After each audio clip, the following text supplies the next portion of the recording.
Hey guys, Stuart Trier here from Marketing Cheat Guides. Today I have on the show Gregory James Elfrink from Empire Flippers. He's the director of marketing over there, and I've known Gregory for more than 4 years. We've been talking online, and in fact, when we first started talking, he was doing backbreaking work in Alaska for Halliburton and has since reinvented himself. And I thought the story would have all kinds of value for everybody, really, in terms of pursuing your dreams. So Gregory, thanks so much for taking the time and joining us today here on the show. Why don't you tell us a little bit about yourself, your background, and kind of how you've brought yourself to be the director of marketing for Empire Flippers? Yeah. Oh, thanks for having me, Stuart. Like I was telling you on Facebook, when we were talking about doing this show, right? You were one of the people like way back in the day. Like I remember on the forum of some random course we were both in, me connecting with you, like, oh man, I want to be like Stuart when I grow up. This guy's like amazing. Like if I could just do half of what he does, I could get out of this terrible situation, So I really appreciate you letting me vent to you back in those days. But yeah, so I used to work for Halliburton. I used to work in the oil field as a roughneck. I did a lot of different weird jobs in the oil field across Gulf of Mexico. I lived on an offshore rig there.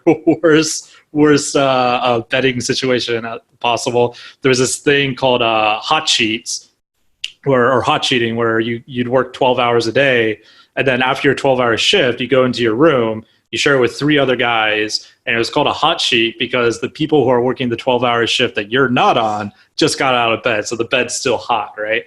And there's always going to be like this one day where you go into the bed. It's either you or the person who shares it will do this, where the bed is just covered in mud because you got so tired that you like couldn't go like take the shower and you're just like passed out in the bed. And then you're hot sheeting in a like nice chemical laden blanket, right? But yeah, so I always wanted to get into marketing. It was always a big passion of mine. I view it as, kind of like this art form almost. And I'm a fiction writer, bad poetry writer, all that kind of stuff. So I applied for Empire Flippers. Initially, what I was just, their apprentice. We used to have this apprenticeship program.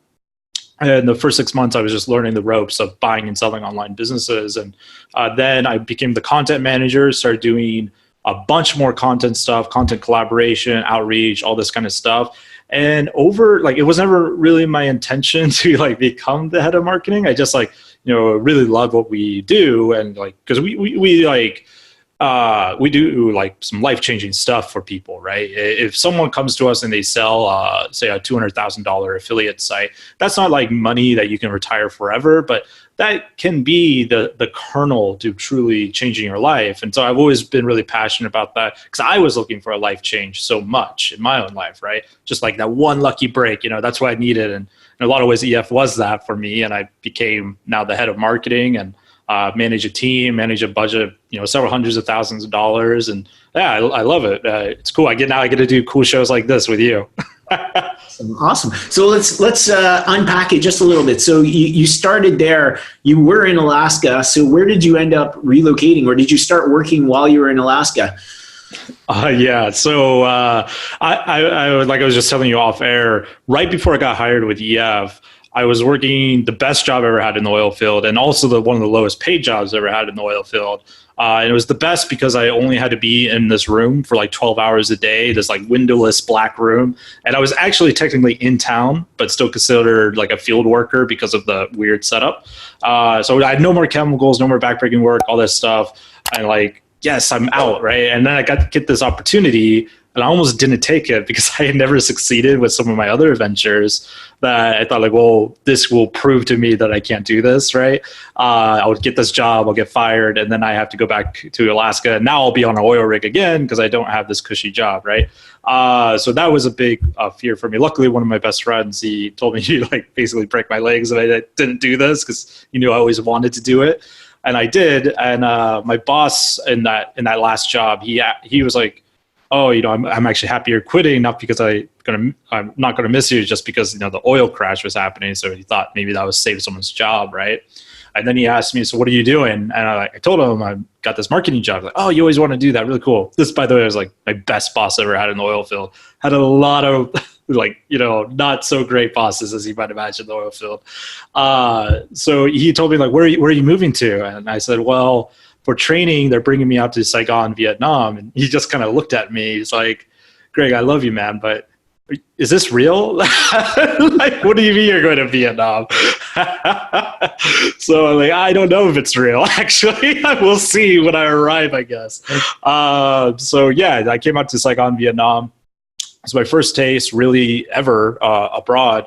I've been to Europe briefly in high school, but never really like lived anywhere outside of USA, really outside of Alaska. So it was a crazy experience. This was my first taste of like freedom, I guess. And I fell in love with Vietnam and Southeast Asia. And now I work anywhere and I choose to usually live in Southeast Asia. Nice. So tell me a little bit about Empire Flippers. So, I mean, I've heard the name, but I'm not somebody who's very familiar with what it is that the organization does, who you market to, and kind of how you help people fulfill this, life transformation that you talked about earlier. Yeah, well, hopefully I can make you a client then. By the that's the long play here to get you to become a customer. So what we do at Empire Flippers, if your audience isn't familiar, we help people buy and sell online businesses. So I probably should have mentioned that at the top. But so say you had a affiliate site, right? You're building an Amazon associate site. You build it up to a certain level. You want to sell that asset. You come to our marketplace when we help you find a buyer for it. We do this with e-commerce. We do this with SaaS. We've even done it with like some of the more weird business models like Kindle publishing. We sold a $1 million Kindle publishing business not too long ago. So those are all pretty cool. And on the buy side, we obviously help you acquire those assets. So I'm marketing to two different audiences, really, like the people who are building and then selling, making the exit, and then people who are looking to invest and to acquire these assets. So, and I do a lot of training, a lot of content on both sides. But yeah, that's what we do at Empire Flippers. And since I came on board, not necessarily because of me, but since I came on board, we've hit the Inc. 5000 4 years in a row for fastest growing company in America.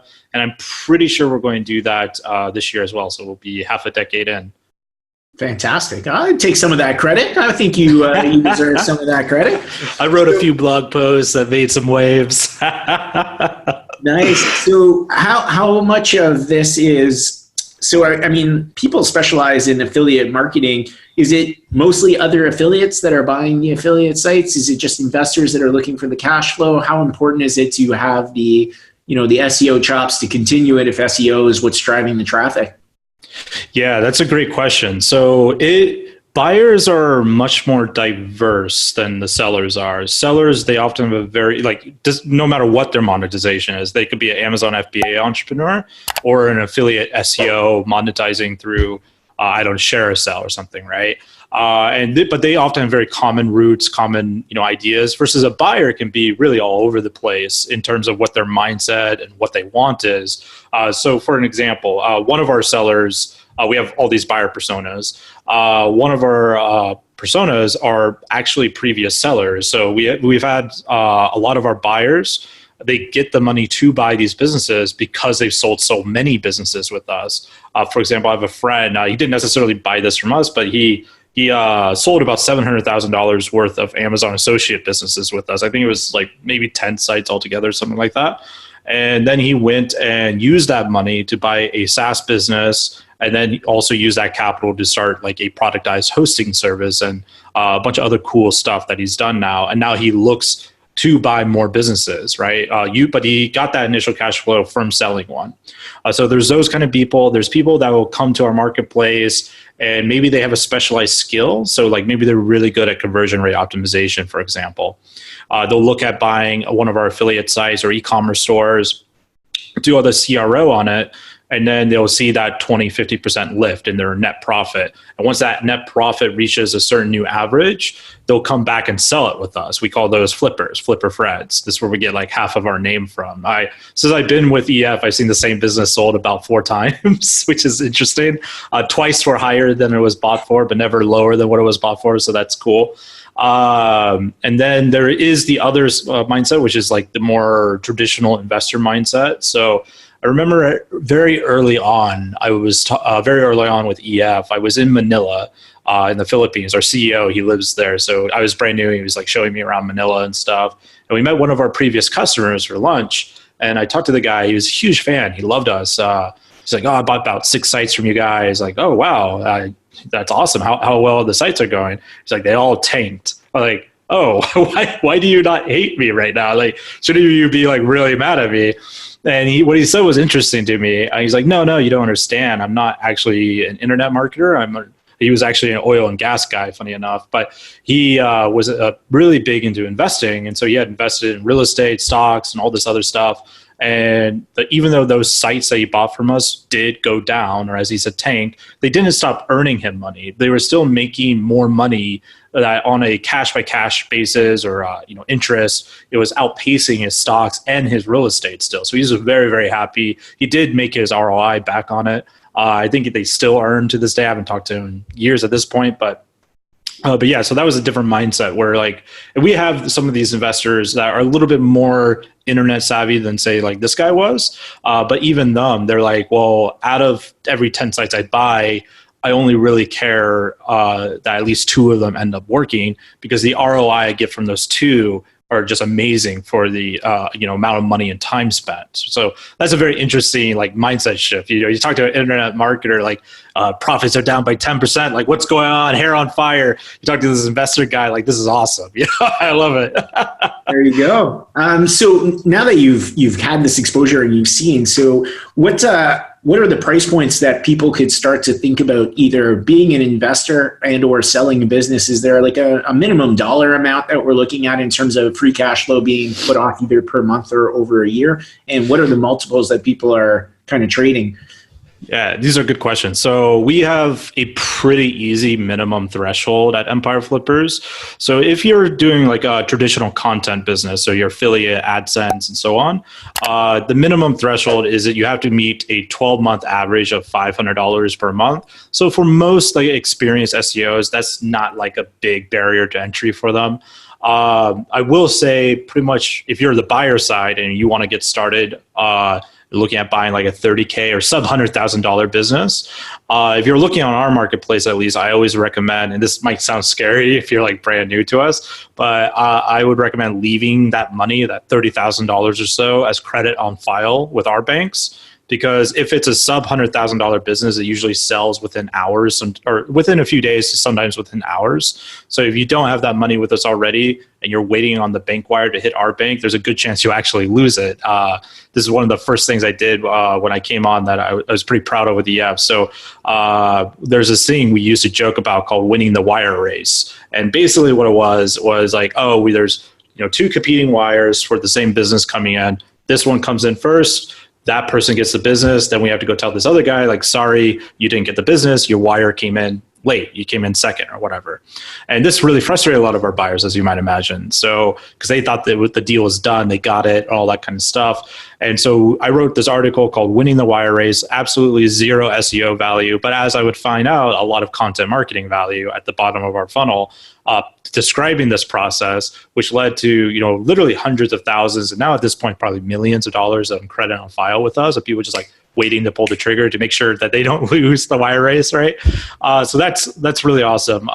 As far as minimums for a buyer goes, it really depends on the buy side of things. You want to look at how much money do I have? Like, say you had $150,000 to invest into digital assets. You should only have that $150,000 if you are willing to lose potentially 100% of that $150,000. Now, I'm not saying you will, but that should never be like your emergency money, college fund money. It's something that money was already set aside for. If you think that like getting into digital assets is like your road to instant freedom, or like back in the day when I was buying all the courses with the sales letters promising the world, right, to get me out of the job I hate. If you think it's just this magic wand that can change your life, it's not exactly that, and you shouldn't treat that investment like that. Now, it could change your life, right? It totally can, but you should treat it with a healthy amount of respect, just like you would with any other investment. And with whatever your actual investment liquidity is, so again, like that $150,000 example, if it's your first time, I usually would recommend you split that into threes. So $150,000 investment per business, because the first one you might mess up. Second one, you're going to learn a lot. You'll know a lot more. And the third one, you'll get like, all right, now I know exactly what I'm looking for. So that way you have a longer ability to play in the game and see those results that you want. Interesting. So In terms of like one of the things we were talking about offline was how agencies could leverage the cash flow that's really created in the digital marketing sphere and start to build some digital assets. So looking at this as an investment class, I know I work with a one gentleman who runs, a 7-figure marketing agency, and it's something they're doing. And I've actually never made the connection as to anything other than he's built all these affiliate assets that, pay 5, 10, whatever, $12,000 a month out. But I've never asked him how he intends to monetize other than just that cash flow. So I will be having that conversation. But so is that something that you see? Is there a lot of people coming from the digital marketing world and taking some of that cash flow and redeploying it into this type of asset class? Oh, absolutely, man. Like I said, I think it was off air. I'm about to fly to Australia to speak at a conference that's mainly agency owners, from what I understand. So I'm giving a speech about how you can turn an agency into like the manager of this portfolio of assets, really. And I think agencies in particular are in an interesting position if they want to do this. So first of all, if you're building an SEO agency, like you're starting out, those $1,000 a month clients, or whatever it is, it's fantastic upfront cash flow, right? Like there's a lot of advantages there. It's a cash cow if you do it right. But if you want to scale it up above a certain level, which I usually call the 20 client problem, and that could be really any mixture. Maybe it's 10 clients for you or whatever. But typically, from what I've seen, is if you're a really talented individual with an agency, you can usually manage about 20 clients at any given time and not like totally destroy your life trying to like meet all their expectations, right? And you're making really good money. Now, the moment you try to scale that up, start replacing yourself, that's when some of the disadvantages of an agency really can start coming into play. And the other issue is what's your exit plan for the agency, right? Most agencies don't actually have any assets that are valuable to an investor. Like if you create an agency that's really, really big, like your friend who has a 7-figure agency or maybe an 8-figure agency or something like that, obviously, yes, that is an asset you can sell. But for most agency owners, they're not really building a business like that. And a lot of times they're very similar to just a freelancer in how they've set up the business anyways. So there's not a lot of value in actually what they're building with the agency. Now, how you can like change this whole thing up is, say you've scaled up a little bit as an agency owner, you have a few team members, maybe an account manager or account exec, something like that, that's helping you close the deals, and you have your fulfillment team, right? So what you do as the agency owner, and the first one is actually quite difficult to do because it involves you saving up money and delayed gratification and all that, is you either go and take your cash flow, your stockpile, and either buy an asset or you build an asset. So you can build one. Obviously, you don't need to go spend $100,000 on an affiliate site. You can build one from scratch. But the way you treat that asset is just like you would any other client. So you have an onboarding process, right, to streamline everything at your agency. And this is where the advantages of an agency come to play versus an affiliate, because they definitely don't have the stuff. Like not all those. Very rarely do they have anything remotely close to something like an onboarding list. So what you do is you take that asset that you're building or buying, and you onboard it just like you would with a normal client. Now, if you bought that asset, you could just take what I'm about to say from the current cash flow. But even if you're building it, you should consider doing this. So take it out of maybe your own entrepreneurial wages or whatever, but have that asset entity paying your agency just like a client. So your account executives, your fulfillment team treat it just like a client. And the thing that's really cool about agencies is you are working with so many diverse businesses all the time. Even if you niche down, like say you only were doing like wedding photography or something like that, right?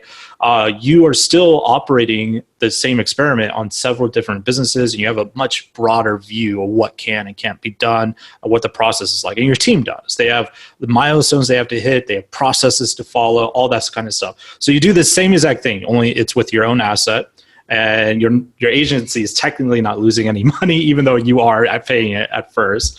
And as that asset grows, all that net profit that it starts earning, it becomes what I call the asset flywheel. So if you're familiar with the marketing flywheel, I think HubSpot talks about it quite a bit. The whole concept is you take the funnel, that the customer journey is going on. And instead, you kind of flip it upside down where the customer is in the center of this circle. And as the circle produces a customer, it spins the circle faster. And the customers actually start generating you more and more customers by doing this kind of virtuous circle marketing. So same concept, just the asset is in the center. The asset is like the customer, right? And all that cash flow coming off that asset is saved up so you can get the next asset. So the whole purpose of the asset is to gain enough cash flow to get to the next asset, whether that's better building processes where you can scale or just buying more assets, right? And over time, what you do with this, you slowly offload your current clients and your agency becomes kind of like your internal marketing agency for this portfolio of assets. And what you can do as you grow this out further, if you really want to speed this up, we do want to see that first asset, say it gets to like $5,000 a month, you can sell that asset for around $100,000. And now you have $100,000 to either go buy two $50K ones or to just like scale up your building processes. And you do it again, 2 to 4 assets. Now you have between $200,000 $400,000. If you do an exit and you just keep doing it on repeat. And now you have this giant war chest. You can go into much more lucrative niches. You can do plays that you couldn't do before because of this asset thing. And that process, it can take between depending on how good you are, how fast you want to go, it could be like 2 to 4 years. It could be longer, right? But most people aren't complaining if they have $400K in the bank after working 6-8 years, right? But that's the whole concept of how you turn an agency into this manager of your assets. And you can almost do, so I've been reading a lot about private equity lately, and because we're getting more into that space as our businesses get bigger. Like we just sold a $4 million business not too long ago. And well, there's this really interesting thing that private equity does. So when they buy a business, they don't actually run it. They have a manager. So they buy businesses that have transferable management, right? But sometimes a business doesn't have that. They don't have that thought leadership. And so they'll do something called a search fund. So a search fund is when like an MBA student graduates from like, Stanford or whatever, and they want to become their own man or own entrepreneur, and they don't really want to be in banking. So the search fund will pay them $60,000 a year, something nominal like that. And they'll go out and find a deal. Like that student will go out and find a business, usually between like the $5 to $20 million range.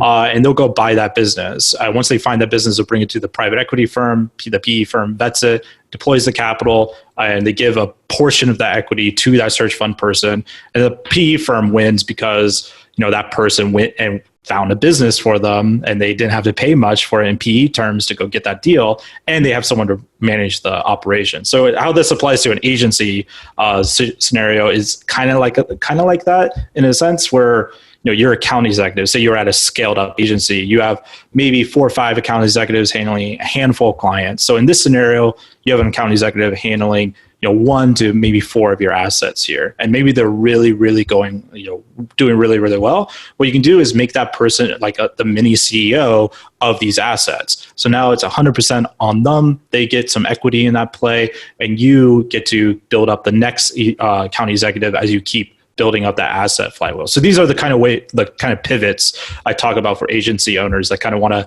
get away from the scope creep and like the retainer burnout and all that kind of stuff, which I think they're in a really good position to do.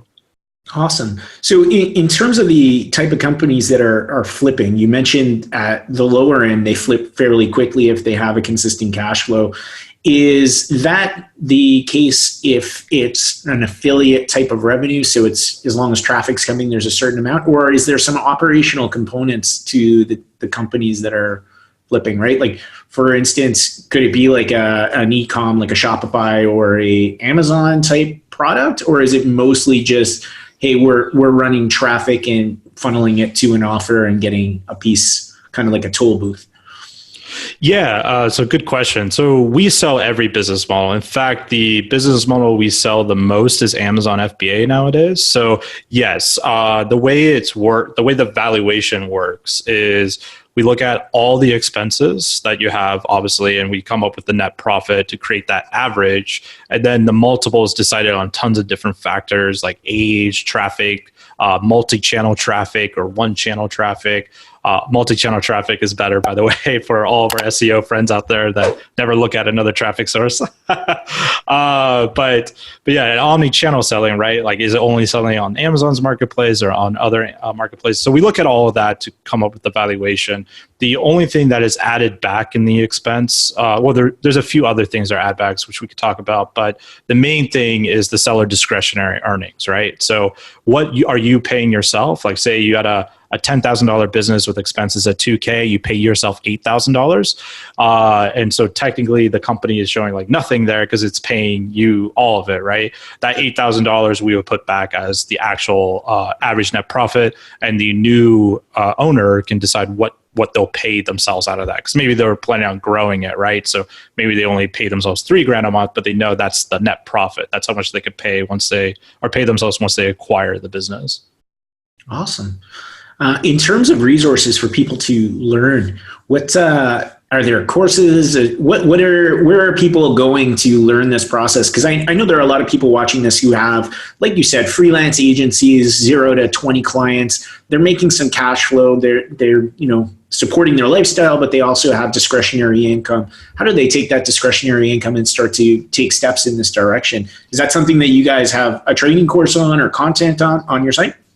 This is a great question, because I am about to become full circle from course junkie to course creator here, from like days of the oil bill was buying them all, right? But it's been a project I've been working on for a while now, and just 3 weeks ago, I finished all the slides. There's about 30 modules, I think, all in. I got so sick of Google Slides.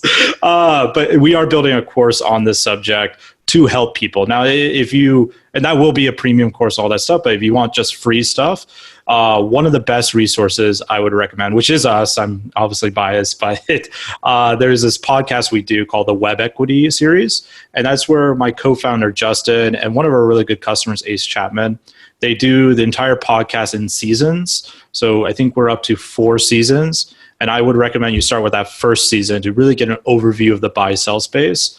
And I think the second season goes into like the seller's perspective, season 3 is buyer's perspective, and season 4 is about like creating funds and portfolios, which are more advanced stuff. But out of everything I've seen on the internet, that's probably the most like well structured of what does exist right now in the space. So that's what I would recommend for someone. Awesome. What's something you've spent $250 on in the last month or two that you're enjoying? Doesn't need to be marketing related. Oh man, that's a good question. I listened to your podcast with Jared the other night, and I heard this question like, oh man, is Stuart going to ask me this? What have I spent that money on? What's something clever I could say? Honestly, I would say YouTube Premium though. YouTube Premium is so awesome. Like, I forgot that there's ads on YouTube now. So when I see like on my wife's YouTube or whatever, and she's seeing like that, like, oh man, I forgot how terrible that experience was. But I use YouTube all the time for entertainment, and I also use it for business. There's so much cool stuff you can find out about business. Like people right now, you post this on YouTube, right? There's someone that is going to find this and find like the rest of the catalog of your videos. And if they have YouTube Premium, they can just binge watch all the great interviews you do, like without any kind of ad at all. Saves you a lot of time because you don't have to watch the ad, and just such a better user experience. I think it's like $10 a month. So awesome. Cool. I'll have to check that out. Well, thank you so much for taking time to share your experience and kind of the transition from backbreaking work to smile on your face, gallivanting around the world, talking about a topic that you enjoy. Guys, if you're still watching this, definitely hit the thumbs up button. If you have comments or questions, drop them below. Happy to engage with you here on the channel. And Gregory, enjoy the rest of your day, and thanks so much for joining us. Yeah, thanks, Stuart. Like I said, it was an honor. I think this is our first time ever actually speaking in a voice instead of like on Facebook chat or whatever. So it is fantastic to be here, man, and hopefully your audience learned some cool stuff.